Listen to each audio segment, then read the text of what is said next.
Hey, if you're getting started with Python, you're going to be using lists all the time. So let's get this down. All right, here's the plan. We'll start with sequences, jump into lists, and then meet their cousin, tuples. So what's a sequence? Just think of it like a container. The two you'll see most are lists and tuples.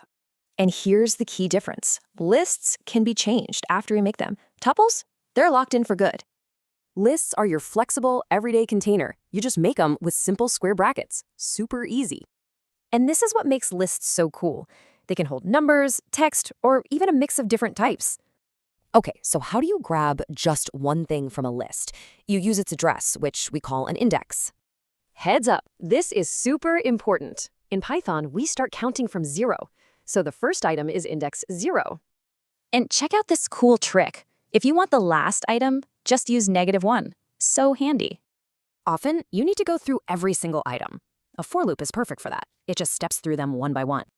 Now, this is a really common mistake. If you ask for an index that doesn't exist, Python will throw an index error. Remember we said lists are mutable?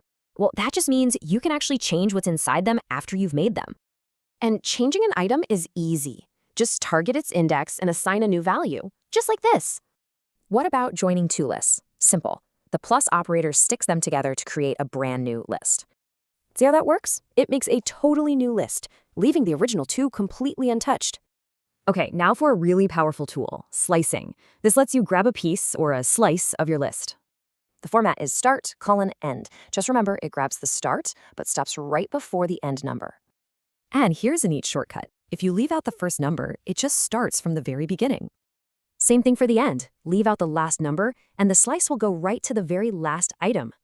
So that brings us back to tuples. They look like lists, but use parentheses, and they're immutable, meaning you can't change them, period.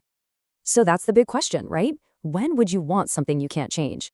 Think about when that extra safety might be a good thing.